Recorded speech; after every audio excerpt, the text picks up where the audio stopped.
Bonjour mes chers Gémeaux, je vous remercie de me retrouver pour cette guidance de mai. Je vous remercie également d'avoir été si nombreuses et nombreux à participer au concours d'avril. Les 2 gagnants à avoir remporté un tirage en croix ont été informés. Et ce mois-ci, il y aura à nouveau un concours avec 2 gagnants et donc 2 cadeaux. Il y aura un tirage en croix personnalisé comme le mois dernier à remporter, mais également un tarot que je vous enverrai moi-même par courrier, le White Numen qui a été édité par Liminal Eleven et avec donc lequel je réalise cet horoscope. Vous pouvez d'ailleurs le découvrir dans une vidéo de présentation qui vous est suggérée en haut à droite de l'écran. Alors pour participer, c'est très simple, il suffit de vous abonner à ma chaîne et puis soit de laisser un commentaire sous cette vidéo pour m'expliquer comment cet horoscope résonne ce mois-ci en vous.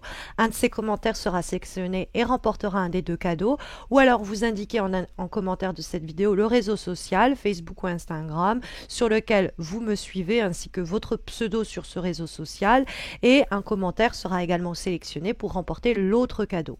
Par ailleurs, et pour ne pas activer la publicité dans mes vidéos, j'ai lancé l'option souscription, c'est-à-dire qu'à partir de 2,99 €, vous pouvez soutenir ma chaîne et avoir accès à des exclusivités. Au moment où je réalise cette vidéo, vous pouvez par exemple, vous avez une chance sur 2 de remporter 30 minutes de consultation en direct avec moi et une chance sur 7 de remporter un tirage en croix, simplement en souscrivant à ma chaîne. Mais vous pouvez sinon plus simplement faire un petit don pour soutenir cette chaîne.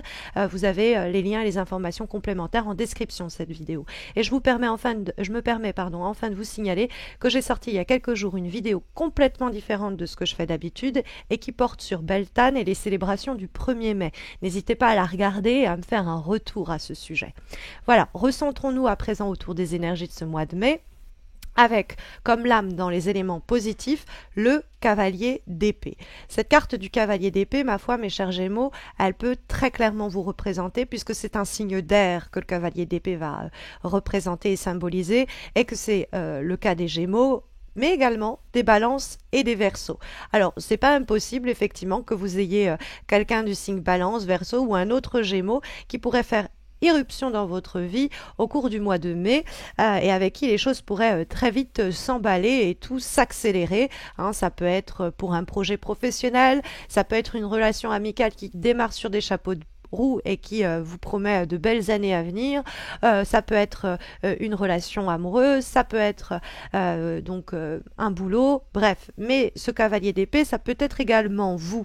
Or, le cavalier d'épée, c'est quelqu'un d'extrêmement déterminé, qui sait ce qu'il veut et qui, entre guillemets, va le chercher.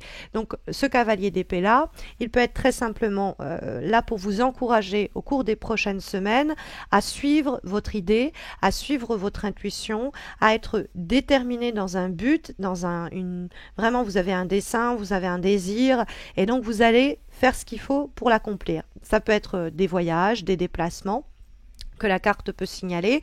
Il y a une période comme ça un peu aussi bouillonnante sur le plan intellectuel et psychologique que la carte signale. C'est une période où il y a pas mal ça remue beaucoup, mais c'est parce qu'on s'embarque souvent dans de nouveaux projets et rien ne doit ou ne peut nous arrêter. C'est un peu l'idée du cavalier d'épée, surtout quand on trouve dans ce tirage également la carte du 7 de bâton, et que ce 7 de bâton, c'est l'idée de ne rien lâcher, et que en résultante, on a le 6 de bâton d'une victoire. Alors, face à quoi il faut rester déterminé, c'est aller vers le nouveau, de sorte à ne pas entretenir des situations qui sont obsolètes ou dépassées. Parce que le 6 de coupe qu'on va trouver dans les obstacles pour ce mois de mai va nous renseigner sur les difficultés éventuelles que vous pourriez rencontrer. Mais ça peut être aussi plus simplement des obstacles sur le chemin ou des comportements à éviter. Et le 6 de coupe, c'est le serpent qui se mord la queue. C'est des situations passées qu'on maintient en vie, mais qui ne font que se répéter sans variation, et donc dont il faut se délester. C'est des poids souvent du passé.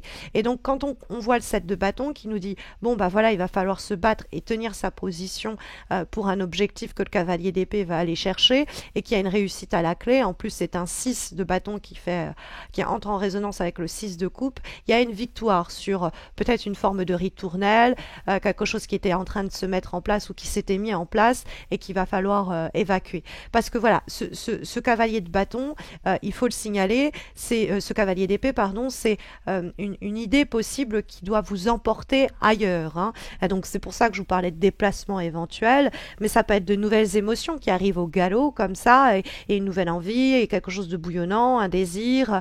Il y a une période très animée, il y a beaucoup de choses à accomplir. Si on cherche un emploi, on est en capacité vraiment d'aller décrocher quelque chose. Et puis il y a peut-être une nouvelle opportunité, une promotion que le cavalier d'épée va nous proposer, va nous soumettre. Ça peut être donc un signe, mais ça peut être aussi nous qui allons chercher plus simplement tout cela. On se donne les moyens parce que il y a une vision claire des objectifs qui sont les nôtres et on va se concentrer sur cette cible-là. On va écarter complètement tous les obstacles susceptibles de se dresser entre nous et ce que l'on vise. On va rester confiant, on va garder notre ambition haute, on va ignorer éventuellement les difficultés et il y a une sorte d'excitation, mais c'est parce que justement on avait l'impression un peu que ça tournait en rond, et là il y a autre chose que soit on nous propose et il faut se jeter dessus, ou soit quelque chose que l'on provoque et ça nous sera profitable, hein. Rappelons que cette carte se trouve dans les attitudes, comportements ou événements qui pourraient être bon pour vous et bénéfique pour vous au cours des semaines à venir. Tandis que nous avons ce 6 de coupe que nous trouvons dans les obstacles. Bon, alors pour certains d'entre vous, il y aura peut-être des problèmes avec des amis d'enfance ou avec des enfants tout court, puisque des fois le 6 de coupe de façon très anecdotique peut nous parler de ça. Mais plus simplement, la carte du 6 de coupe en question, elle est là pour manifester l'idée de, sur le plan en plus émotionnel, une situation qui tourne à vide. Hein, le 6 de coupe, c'est être coincé dans le passé. Et nous, on a envie de regarder l'avenir, où il faut scruter l'horizon pour voir de nouveaux projets jaillir, pour les provoquer, pour voir de nouvelles relations, de nouveaux projets à deux, et ne pas se laisser hanter par une énergie qui nous empêche d'avancer. Et il y a l'idée qu'on pourrait se retenir soi-même d'agir parce qu'on a été traumatisé par certains échecs, certains événements que l'on ressasse. Et au lieu de focaliser sur ce qui n'a pas marché, au lieu de maintenir peut-être aussi une situation qui ne marche plus et se bloquer dans quelque chose d'obsolète, il va falloir faire face à tout ça et faire peut-être des efforts pour rencontrer la personne qui nous conviendra, trouver l'emploi qui nous réjouira et laisser tout ça derrière soi.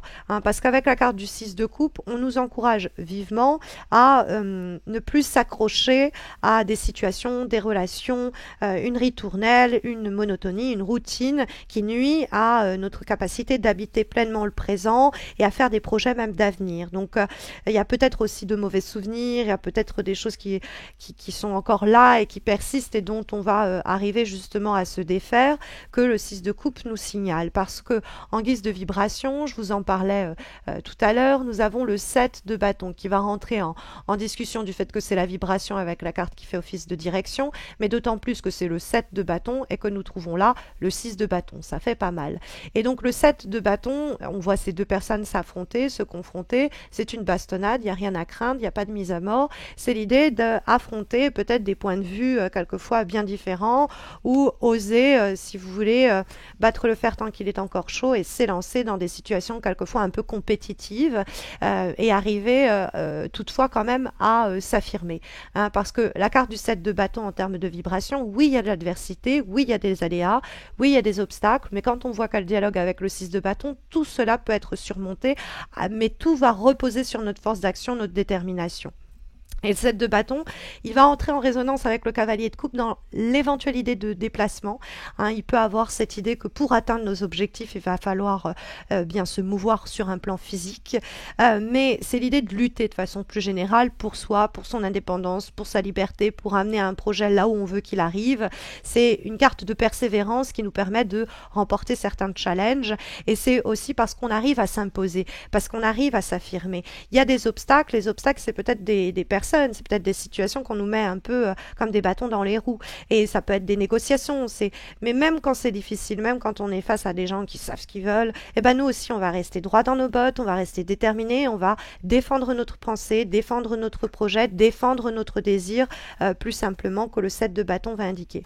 Et cette prise de position, ça peut être aussi vis-à-vis du 6 de coupe, dans l'idée où on se positionne précisément pour ne plus accepter que cette situation se répète. Il y a une répétition sans variation dans le 6 de coupe qui nous maintient comme fossilisés dans une histoire ou situation passée. Et le 7 de bâton, c'est arrivé à s'imposer et à s'affirmer pour que rien ne puisse nous retarder ou nous maintenir dans cette ritournelle, dans ce serpent qui se mord la queue. Et donc il y a peut-être des démons intérieurs en ce sens à affronter et prendre au fond position au fond de nous-mêmes, hein, à titre personnel, mais ça peut être dans le rapport avec notre environnement, ne pas se décourager et poursuivre nos efforts dans notre progression. Alors, il y a cette idée qu'on pourrait peut-être, après avoir fourni certains efforts, avoir envie de lâcher l'affaire, et il faut rien lâcher. Quand on voit la carte du 6 de bâton qui va donner la direction de votre mois de mai, mes chers Gémeaux, c'est une carte de réussite, c'est une carte de succès, c'est une carte de victoire qu'elle annonce. Mais tout est dans l'idée qu'on n'a rien lâché. C'est parce qu'on s'en est donné les moyens, parce qu'on a été chercher, parce qu'on a accepté, parce qu'on a décidé de mettre un terme à ce qui se répétait, et que du coup, tous les challenges en question ont été surmontés et qu'on s'est permis cette avancée. Hein, le 6 de bâton, on peut sur le plan du boulot trouver encore mieux que ce que l'on cherchait ou qu'on espérait parce qu'on a fourni des efforts, parce qu'on n'a rien lâché. Et donc tout va reposer sur notre force d'action et notre volonté. Hein, et on va obtenir ce nouveau contrat, on va obtenir cette promotion, on va pouvoir se rapprocher, voir une relation qui nous tenait à cœur, avancer dans la direction que l'on voulait, dire clairement ce que l'on veut comme direction dans cette relation, voyager peut-être même ensemble dans cette période, c'est un peu délicate. Hein. Mais effectivement, avec la carte du 6 de bâton, vous avez cette idée, si vous voulez, d'une carte de victoire et de succès et de réalisation, parce que notre détermination nous a amenés là. Donc on rebâtit peut-être notre propre confiance, parce qu'on a foi en soi, en notre capacité à réaliser ses objectifs, et tout cela est fait dans le but de conserver après une solidité, et une solide aussi confiance en vous. Hein, parce que le 6 de bâton, ça va pas vous mettre on va dire des ailes, mais pas loin. Ça va vous dire, bon, j'ai accompli ça, j'ai été victorieuse sur ça, j'ai réussi à surmonter cet obstacle-là, cette difficulté-là, et parce que je m'en suis donné les moyens. Et donc, je sors de cette situation qui tourne en rond, et je vais un peu permettre à cette situation de progresser et d'évoluer, hein, par mes faits et gestes. Comme avant-dernière énergie, pour ce mois de mai, nous avons une lame issue d'un oracle tiré à très peu d'éditions. Je suis très contente de vous présenter et de posséder, qui est celui d'Alba, qui est celle qui a dessiné et pensé les lames du White Numen. Et nous avons ici la carte Swan, hein, qui est donc la carte du cygne, avec cette femme qui est, on dirait, à la fois un cygne et à la fois une femme. Et c'est effectivement l'interchangeabilité, le passage d'un état à un autre que la carte va nous signaler ici. Elle peut être à la fois le cygne, elle peut être à la fois cette femme, et donc la transformation est possible. Ça nous demande beaucoup d'efforts, les fameux efforts du 6 et du 7 de bâton, cette fameuse persévérance pour transformer une situation et ne pas la voir se répéter inlassablement, hein, la façon dont le 6 de coupe peut l'augurer. Et nous avons comme dernière énergie une lame issue d'un oracle auto-édité, qui est un oracle que j'apprécie particulièrement, qui est celui de Magic and Mediums Oracle, et nous avons la carte Journey. Alors, Journey, c'est l'idée du voyage. Donc, bon, ça peut éventuellement, sur un plan très concret et factuel, nous rementionner l'idée de déplacement, l'idée de voyage, qui est effectivement ici possible. Et donc, dans ce cas-là, ce voyage va être aussi une manière de vous élever sur un plan plus personnel, sur un plan plus psychologique, etc. Parce que même si c'est un déplacement physique qui est ici auguré, il a des vertus pour donner des résultats d'épanouissement et de transformation sur d'autres secteurs et d'autres domaines. Parce que Journey, la carte en elle-même, en termes de divination, elle nous dit de prendre conscience de la façon dont tout est connecté et comment des petites actions ici, des petites affirmations là, permet en fait des périodes de croissance importantes. Voir comment en fait, comme tout est connecté, comment modifier son comportement ici, comment modifier sa situation là, peut faire germer des changements plus vastes et plus plurithématiques, on va dire. Hein. C'est-à-dire qu'on fait une petite action sur l'aspect personnel et ça a des répercussions sur notre situation même matérielle, par exemple. Et donc c'est justement participer par des réajustements, en changeant certaines de ses habitudes, en changeant des petites choses, on va se rendre compte que petit à petit, on crée une transformation plus profonde et elle permet de révolutionner une situation qui donc tournait en rond, comme le 6 de coupe le signifie. En tout cas, ce sont les énergies, mes chers Gémeaux, sondées pour ce mois de mai, pour vous guider au cours des prochaines semaines. Mais vous le savez, si vous avez besoin d'un tirage personnalisé pour répondre à une question que vous vous posez en ce moment, il y a le concours sur cette vidéo même, le concours de mai qui vous permet de remporter un tirage en croix, mais également qui vous permet de remporter éventuellement le tarot White Numen, édité par Liminal Eleven. N'hésitez pas à me suivre sur Facebook et Instagram pour les guidances hebdomadaires et les petits partages que j'y organise. N'hésitez pas à souscrire à ma chaîne si vous ne l'avez pas encore fait pour éventuellement bénéficier d'exclusivité ou soutenir ma chaîne. Vous avez aussi le moyen de me faire un petit don pour soutenir mes vidéos si vous le souhaitez. Tout ça est en descriptif de cette vidéo. Quant au concours de mois de mai, sachez que les noms des gagnants seront communiqués quand les horoscopes de juin seront publiés. Et puis sachez que des guidances amoureuses trimestrielles sont sur le point d'être publiées maximum début mai pour justement la période mai, juin, juillet comme je l'avais fait en janvier. Voilà, prenez bien soin de vous mes chers Gémeaux, je vous souhaite de très belles semaines à venir, prenez aussi bien soin les uns des autres. À très vite j'espère.